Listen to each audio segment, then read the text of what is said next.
normally clock in at 2:52 to 2:56. So, glitches are real, or at least premonitions are. I don't know, but I found it odd that I had one so soon after sending in all my others. Either way, thanks for reading, and even more if you share. Good tidings, Raven.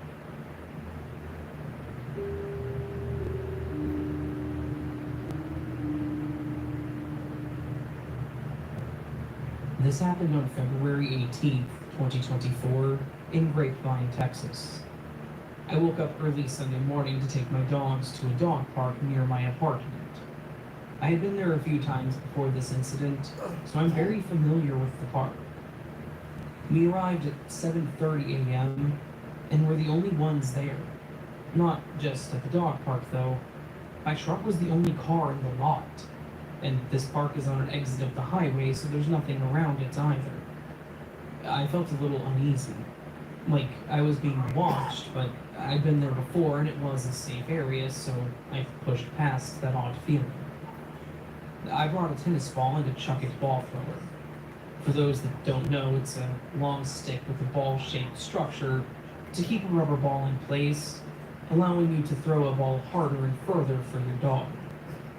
The ball it comes with is made of rubber and slightly smaller than a tennis ball. Well, I had previously lost the official ball that comes with the Chuck It, and so I was using a tennis ball that I had in my truck. Since the part that holds the ball was too small, it was difficult to fit the tennis ball in and have a decent throw. Anyway, I was throwing the ball for my dog, and while she chased it a few times, it had bounced off of a fence. I then threw the ball again, and it went straight through the fence and completely disappeared. At first, I was confused. My dog began running around and sniffing for the ball near the fence line. This fence isn't a chain link fence where the ball could easily fit through if thrown hard enough. It's a metal fence with small openings, maybe an inch or so wide, and there were no breaks or large gaps in any part of it. It was in perfect condition. I began to walk over, looking around in disbelief, but I was still alone, and when I reached the fence line, it finally clicked, and I made sense of it all. I watched the ball go straight through the fence and into a ditch that was sectioned off for construction. I scanned the park again to see if anyone had come around by then, but I was alone. And the whole incident happened only 15 minutes after we had arrived. Though it felt like hours had passed by then, and again, I still felt like I was being watched. I believe there's no such thing as a coincidence, so I packed up and left. I never attempted to retrieve the ball, and I never went back to that park.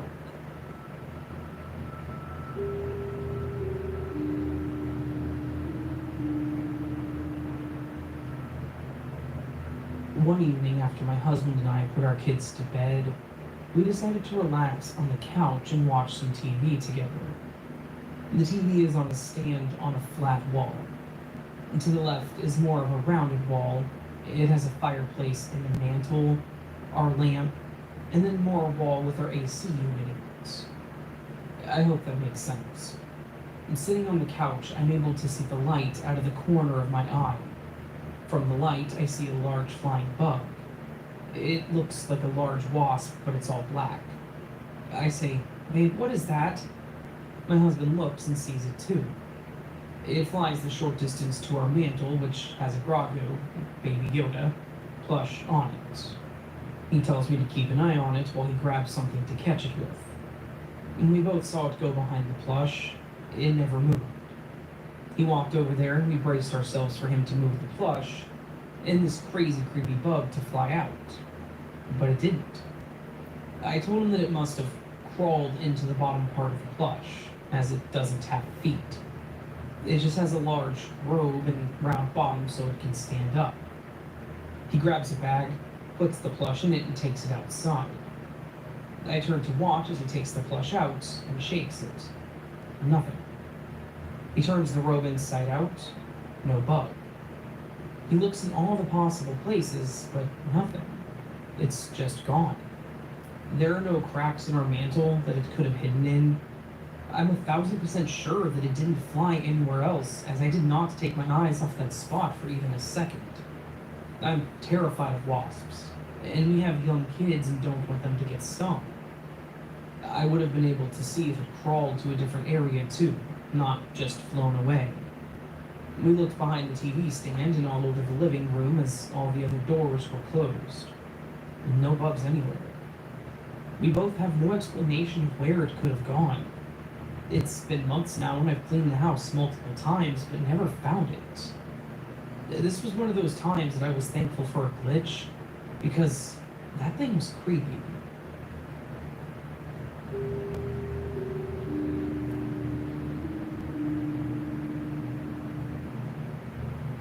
I was living in Jacksonville, Florida from the time around 2014 or so, and frequently working at many malls as a contractor for many stores.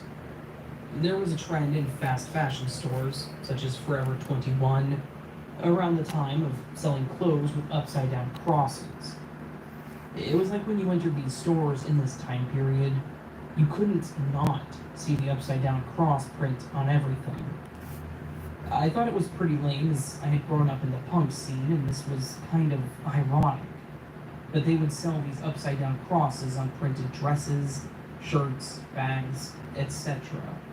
for the average person to see punk or metal. I don't know. That was just my take on it. So between jobs, I stopped to get gas.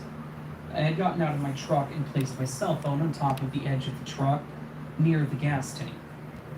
I zoned out for a moment, just waiting for my tank to be full. I was looking towards the double doors of the front of the gas station, and a girl walked out of the station wearing a large shirt with a big upside-down cross on it. In my head, I said, "Oh my god, this trend has to stop. It looks stupid." The minute my thoughts stopped, my phone fell off my truck on top of the pavement. I tepidly tried to catch it in fear that it broke. When I picked it up, the calculator app was open and 66.6 was typed out on my phone. I was so taken off guard, my hair stood up on my arms. I looked around as if to see if I was hallucinating. I've always had a lock screen. I did not use the calculator app that day or that week. How the hell did my phone fall somehow, unlock, go to that app, and type in that number in literally 1 second? It was one of the first times I thought something is really insane about reality and possibility. I'm not religious at all, but for that moment, I felt like something was trying to send me a message.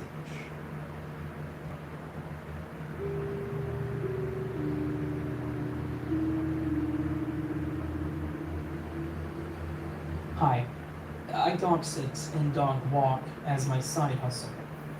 My clientele is very diverse. I have a few near my surrounding area that have money and they usually have some kind of keypad lock.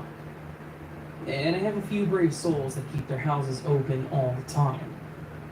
I have an ongoing Saturday night walking gig with a pit bull. His mom usually leaves the door open for me to get him while she's at work. But sometimes the door is locked. And she has an extra key hidden for these kinds of occasions. Anyway, so on this specific night, I go in as usual, but when it gets to the house, the door is locked.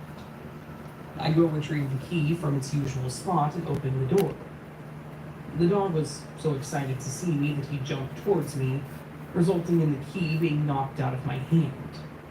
Before I continue, let me paint a picture of what this area looks like. Once you open the door, you are in the living room area on my left, and then to my right are the stairs to go up. When the dog jumped, the key should have landed near me, but after I acknowledged the dog and calmed him enough to look for the key, I couldn't find it anywhere. I looked underneath the couch, rug, and random things that she had around the house, but could not find it. After 5 minutes or so of looking, I gave up and took the dog out for his usual 30-minute walk. When I come back, I open the door and the key is right in the middle of the floor. You couldn't miss it. So the question is, where was this key when I was looking for it? Was it a glitch in the Matrix, or did I really not see it?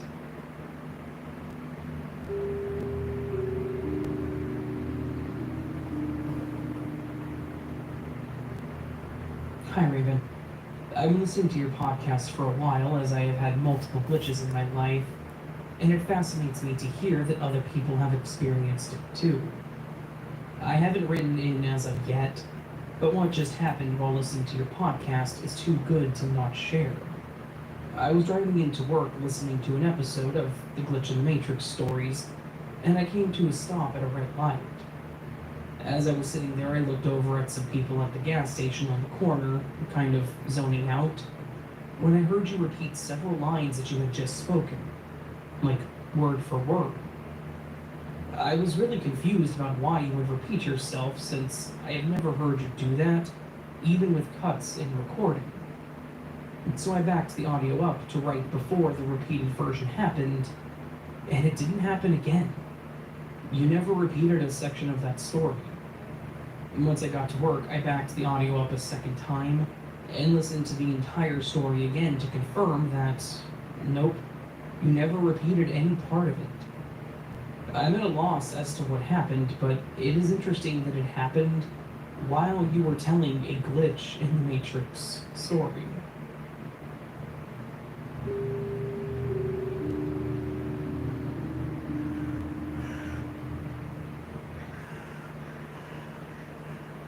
Alright, friends, so that was this week's collection of Glitch in the Matrix stories. Stories about the oddities, the strangities, the... if you have a glitch in the Matrix, go to astheravendreams.com and click the button to send it my way. And as always, thank you.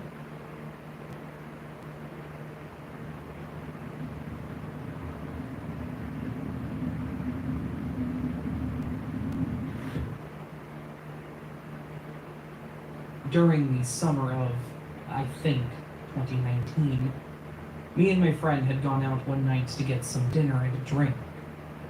We stopped off at this diner, bar.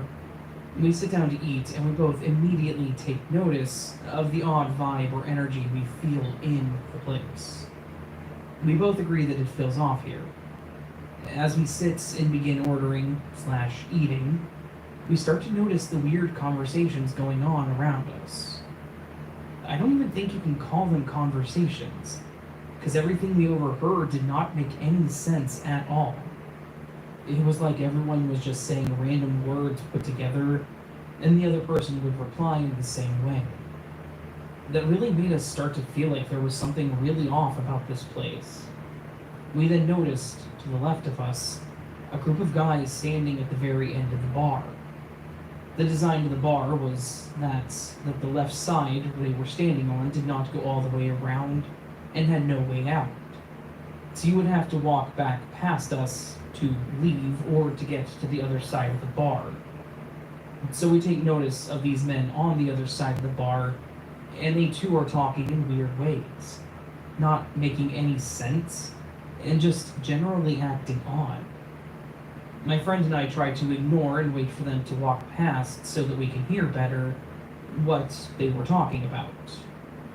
In the next few minutes, we look up again to see if they were walking back yet, and they were completely gone. Not anywhere in the whole place, and no one had walked past us. Feeling very weirded out, we leave after one drink and some appetizers and start to head back home. We discuss the environment in there once we are in the car, and both agree that it all was very weird. We get back to her house, and I luckily find a front parking spot. I back into the spot, and my friend makes fun of me, asking why I always have to back in. I reply that at least we got a front spot. There are about 4 rows of parking in this lot, and we both also took note of the brick wall behind my car, as I had backed up pretty close to it. We were walking between the wall and the car to go inside. The next morning is when it all got really, really weird. We get up and get ready for the day. Once we're ready, we leave the apartment and go to the parking lot. We both automatically start walking to the front spot that I had parked in last night. My car was not there. It wasn't anywhere in the front row. We start freaking out a little, thinking maybe it got towed. I hit my alarm button and my alarm starts going off on my car across the parking lot. My car was parked in the fourth and last row of cars, backed in perfectly. My friend and I just look at each other confused and have no idea of what is going on. We get into the car and start looking around as maybe someone broke in, but nothing was missing or moved.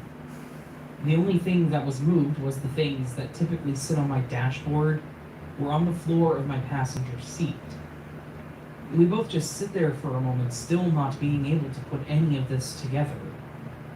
That whole evening, it really felt like we were in another place or time.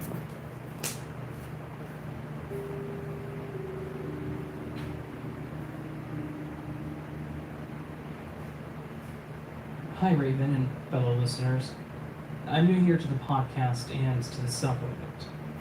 I discovered this podcast about 2 months ago, thanks to the Spotify algorithm, when it began playing after one of my regular listens ended. Shoutouts to the Spotify algorithm for that one. It was the Glitch in the Matrix episode 74 that drove me to share my story. The story in that episode was the one of the person whose friend's mother died, and it turned out that she was in fact alive and well. I listened to it more than twice because it closely resembled my glitch, and, well, it's been about 10 years since, and it haunts me. I realized the story might need a trigger warning about dead pets. This is your trigger warning for that.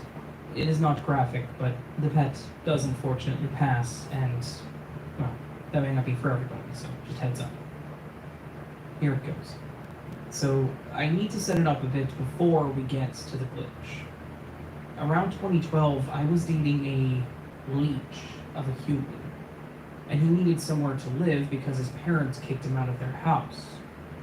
My parents let him stay with us for a few months, but this guy was a POS, and my parents asked him to leave after about 3 months. I had a friend from high school who I now worked with at the local hardware store. Let's call her B. B was something like emancipated as a teenager, and her mom left her their house, and it was in her name by the time she was about 22. She would rent out the unoccupied rooms to our friends that needed a stepping stone place, since it was only 3 years after graduating. She offered to rent out a bedroom to my boyfriend, and it was perfect since we spent a lot of time with this group of friends already, and it saved his skin from finding a place to live in such short notice. So, he gets settled in and is living at B's house with her and her boyfriend. We'll call him M. B and M have several pets, with cute and quirky names. They had little tortoises named Bean Dip and Chip, a cat named Boots because her color pattern made it look like she was wearing booties, and then there was Panini. The way I remember it, those were all the pets they had at the time. Panini stole my heart. I didn't have a dog growing up and never formed an attachment to a dog until I met her. She was my first puppy love, and I grew to really love her. I remember when they brought her home and everything. She was a medium puppy, probably weighing about 24 to 26 pounds, and was a total mix, but physically resembled a cross between a German Shepherd and a Retriever. One day, we, the boyfriend and I, arrived at the house and we had learned that Panini had died. They left her in the backyard while they were out, and she had gotten tangled in something and had suffocated. B&M had just gotten home minutes before we did, and they were the ones who found her. Present there was, of course, B and M, myself, and the leech. Soon after, M's brother and his girlfriend, and another couple, J and O. The guys grabbed shovels and began digging a hole with us girls inside, keeping B company and consoling one another. I remember when one of the guys peeked inside and said that it was ready. So we gathered ourselves and circled up outside in their yard, and each poured a handful of dirt on her little body that was wrapped up in a sheet. I was sobbing. My heart was broken in a way I never imagined it could be. We each took a turn and said some words for Panini, and then we buried her. And that was that. The rest of the day was quiet and sad. We just grieved together. And soon after, I remember B&M adopted another dog, a male they named Tolkien, like the author.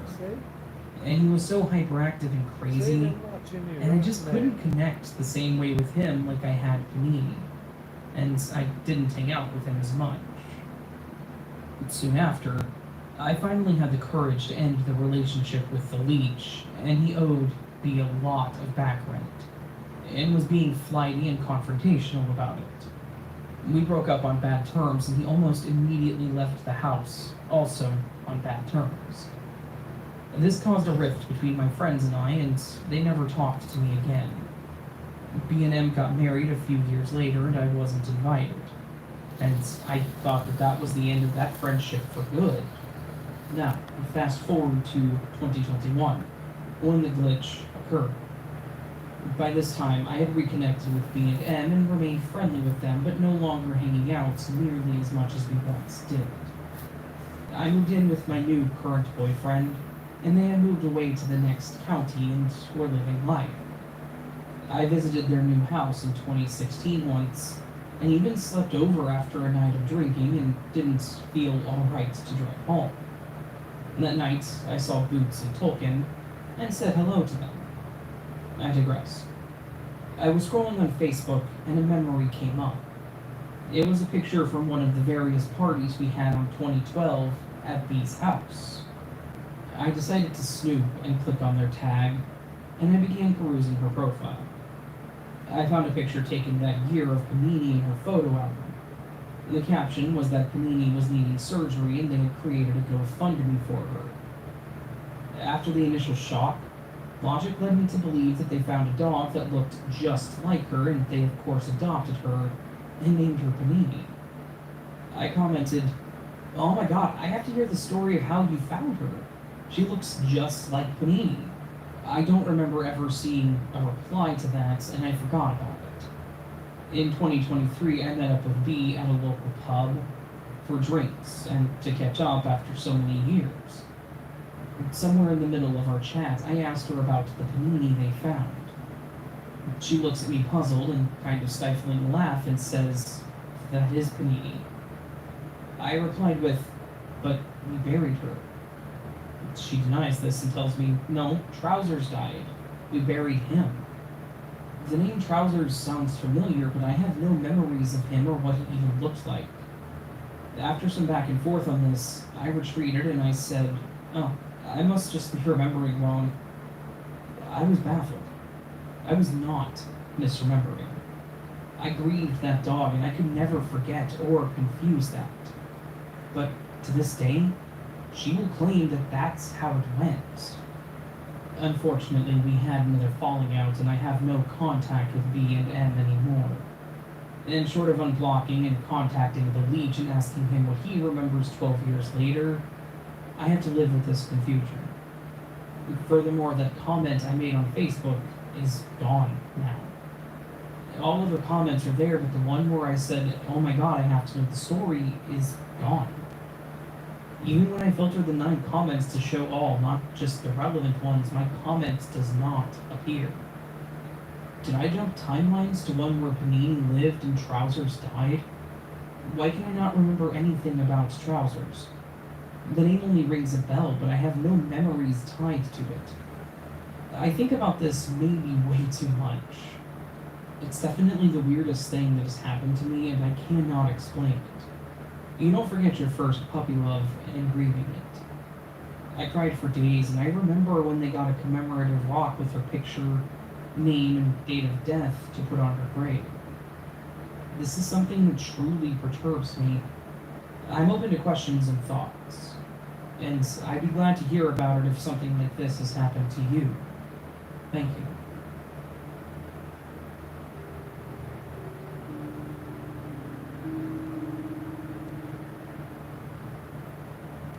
I wanted to share another experience.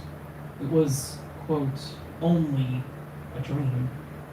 But after realizing that I may have ended up in a parallel world, I think that this dream could have been a crossroad to change my reality once again, and even completely back in time to the past. My eldest son is now 18 years old, and he's the son from my first marriage. The divorce was very stressful, and I was very preoccupied with my fears. The little boy practically grew up surrounded by emotional conflicts. I always felt sorry for him because he was going through all this emotional pain, and I didn't have the strength to enjoy the time with him when he was little and cute. And he was really incredibly sweet and smart. Then, I had this weird dream last year. In this dream, I was in an unknown city in an unknown apartment. There were lots of people in the apartment. Not just in the apartment, there were lots of people outside, too. It was like a city festival. It was in the evening or at night. I knew the people while I was dreaming, but not in real life. The strange thing is, in my dream, there was only my eldest son. My other two younger sons, who are from my second husband, were not in the dream. They did not exist. In this dream, my firstborn was sleeping on a bed in a small bedroom. He was grown up, as he is now in reality. I was in another room with other people. Suddenly, some of them panicked and called me. My son had disappeared. I panicked and ran into the bedroom where he had been lying. Instead of him, there was a little baby about 1 year old. I recognized him immediately. It was him as a baby. I was full of joy and I lay down next to him. I hugged and cuddled him full of love. I thought, oh my God, he's so incredibly cute. Then, a voice spoke to me. It asked me if I wanted to start again with him. I had to decide whether I wanted him to grow up with me again, or whether it should stay the same. I thought about it, and I thought, oh my God, all this stress again? And then I answered and said, no, it should stay as it is. Suddenly, everything blurred, and when it became clear again, there, on the bed, was my son as an adult. Then I woke up in reality. I now think that if I had made a different decision in the dream, I would be in a different reality right now, in the past, so that I would no longer make the mistakes I made and would pay much more attention to my son. I told my son about this dream and asked him to forgive me for all the stress he had to go through with me. I asked him if this was real, would he have wanted me to make a different decision? He said, no, Mom, everything is fine. You don't need to apologize, it's all good. By the way, he's become a great person. He's very responsible and a real gentleman, and I think that I've been very lucky with him.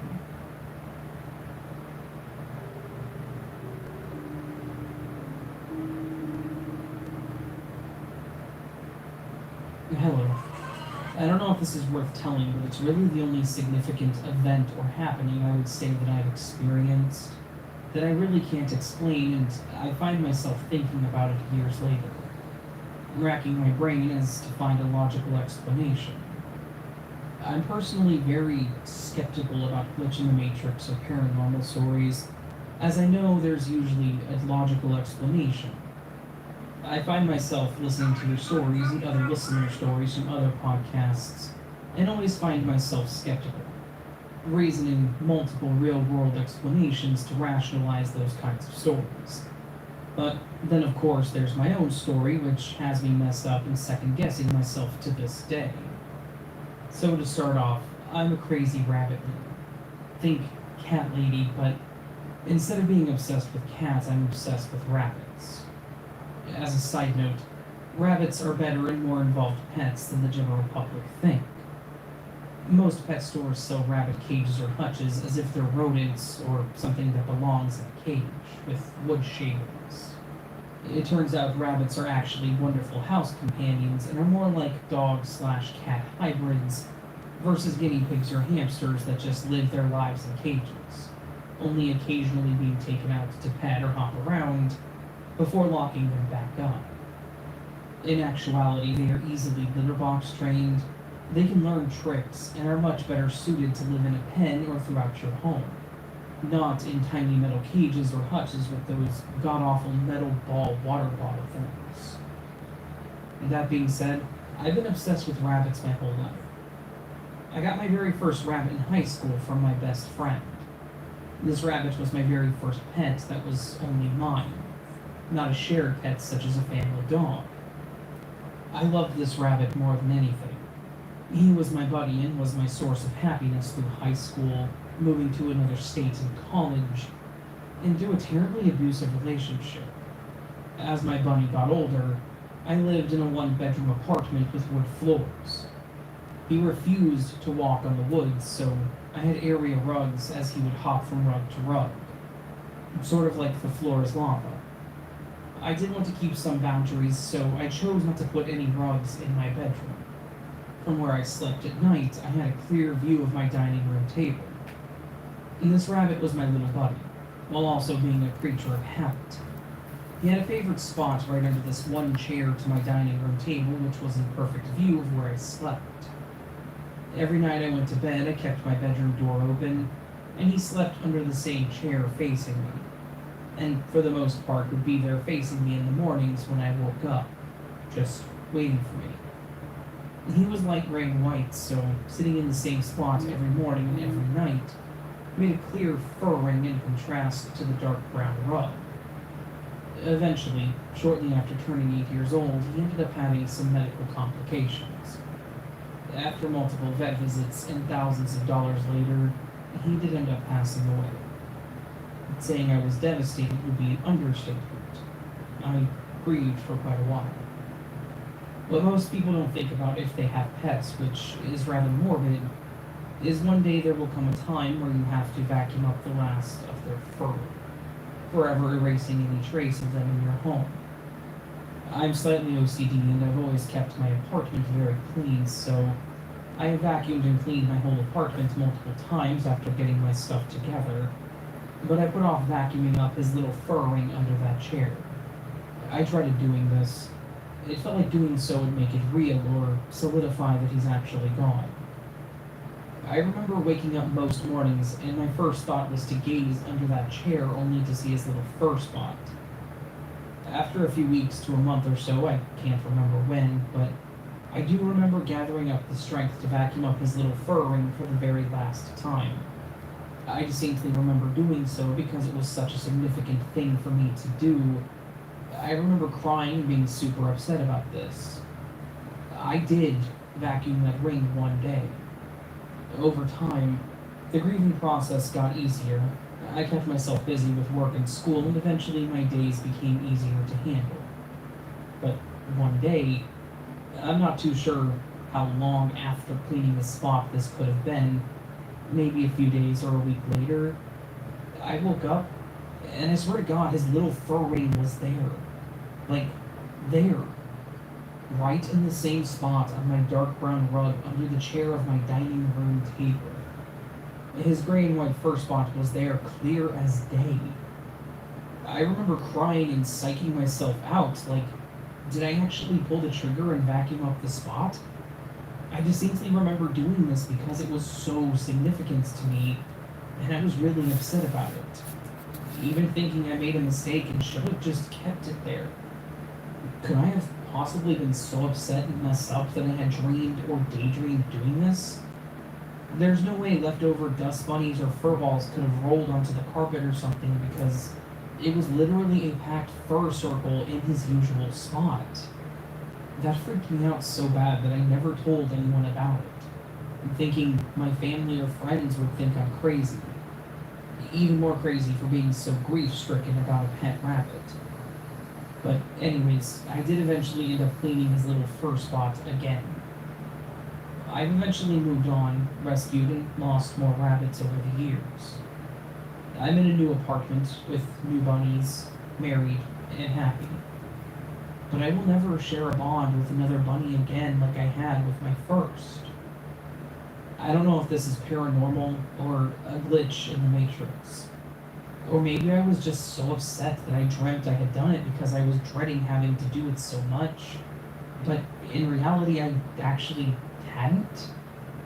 I swear I cleaned that spot up for the last time, now twice. Anyways, thanks for taking the time to read my weird story, and take care. And if you have any fur babies, be sure to show them some extra love. You never know how long you have with them.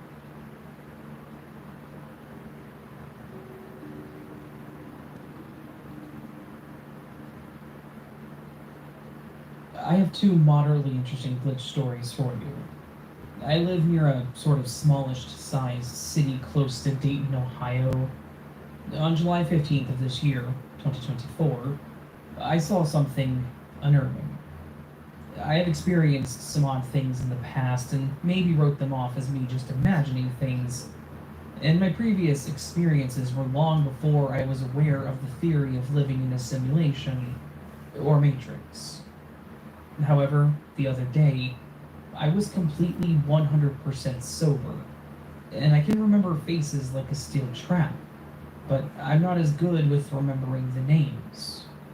I probably would have been an excellent CIA agent if I worked on correlation of names with faces. I live in a town of 60,000 plus people, and I see some of the same ones all the time, and I recognize them even though I don't know them. I was traveling from South Limestone to North Limestone for a morning doctor visit. Nothing serious or unusual.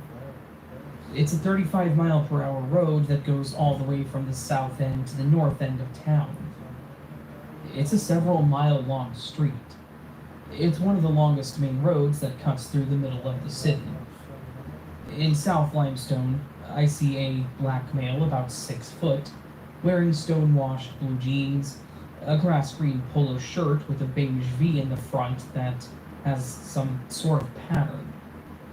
He was wearing a bright red ball cap, and the only reason I mention that was because it might have been a political hat that we won't be getting into on this channel because we do not participate in politics here. But the point with this was that he didn't quite fit the common demographic of the people that would be in that political affiliation. I slowed down slightly and looked to see. It was not a political hat, but had some very small white logo or design on the front. But I couldn't see exactly what it was at that distance. I got a good look at his face, though, when he looked at me. Several minutes and miles later, I'm up near the Casano's Pizza Place on North Limestone, and I see the exact same dude walking in the same direction, like he had teleported or had a clone. He had on the exact same hat, clothes, and even his shirt and his blue jeans were the same color shade as the guy before. I didn't stop the car on my way there, and there was no car speeding past me which he could have hitched a ride in that quickly. I really don't know what's going on anymore, but I'm not crazy. Again, I was 100% sober and not having delusional issues. So, what the hell? Glitch? This was definitely the same guy. Same exact outfit. There was no possible way he could have caught a ride or gone flying by me and blowing every single traffic light in the process. The only possible explanation is that he has a twin who lives on the other end of town, and they coordinated their clothes like some twins do. But they were both walking on the same side of the road and in the same northbound direction. Just really weird. The second story is not as interesting, but I know that I wasn't losing my mind. I was at a party and I wasn't drinking heavily. I had 2 low ABV beers over the span of 5 or 6 hours with food. When I go to leave, after I've burnt it all off, I can't find my car keys, which I always keep in my front pocket. There's no way that someone could have pickpocketed them without me knowing. I was not inebriated. I searched every single pocket of mine, even the back pockets, which I never use because I don't like sitting on uncomfortable things in my way other than a chair. Suddenly, the party becomes a search party, and we spend about 15 minutes combing the place, and nothing. I double check all of my pockets again, and they were in my back pocket. No way. I don't ever put anything in my back pockets. Anyways, I think a few people thought I was actually drunk or crazy. But I know that I wasn't, and even my wife checked all of my pockets for me when looking to make sure I didn't miss them. But I really just don't know.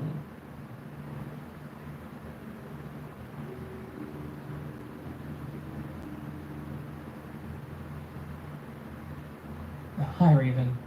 This is less of a story and more of a supposition, a thought experiment, if you will, for your readers. Based on prior experiences, which I may elaborate in another story. I know quantum immortality, or quantum suicide as some prefer to call it, is real. However, I've been left wondering a great many questions. One, when one dies and ends up in another timeline, what happens to the alternate version of you's original consciousness? Does it get swapped? Overwritten? Am I hijacking or killing the alternative me's consciousness? How come I don't possess that alternate me's knowledge of how things are in the new or alternate timeline? Does quantum immortality apply for everybody or just a few people? At first, I thought it just applied to myself for some weird quirk, but having watched your videos, there's many people reporting the same or similar things, so it must apply to others. If it applies to everybody, where do the other people I see die go? Another timeline, right? If it's only a few people, what distinguishes them from the average Joe? 3. Does this produce a weird quantum survivor bias scenario? So, for example, a person who takes a medication and dies switches to a timeline where people taking that medication don't die, and a person who doesn't take the medication and dies then switches to a timeline where people who don't take that medication are the ones dying. Essentially, are the two people traveling to world lines that better favor their own particular views? And from their own perspective, it's the other one that appears to be dying. So, sort of a confirmation bias involving surviving death.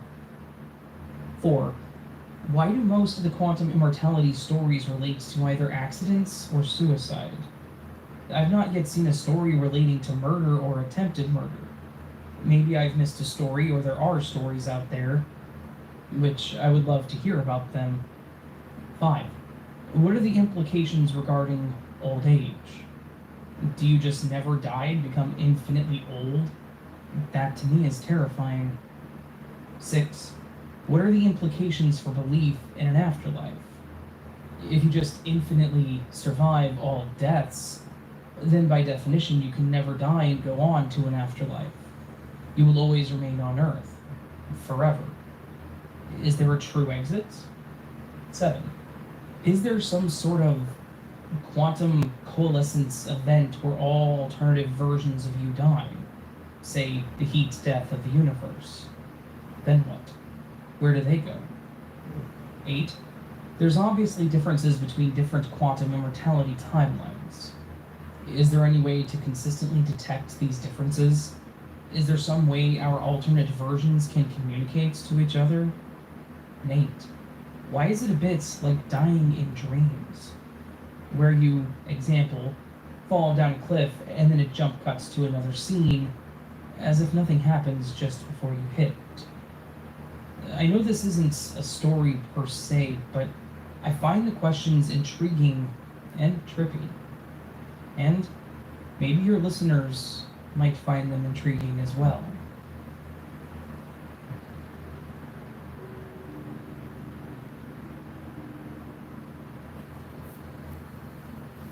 I have experienced a few glitches in the past couple of years, but this one really bugs me. It happened a little over a year ago. I live in an apartment complex, and there's a couple around my age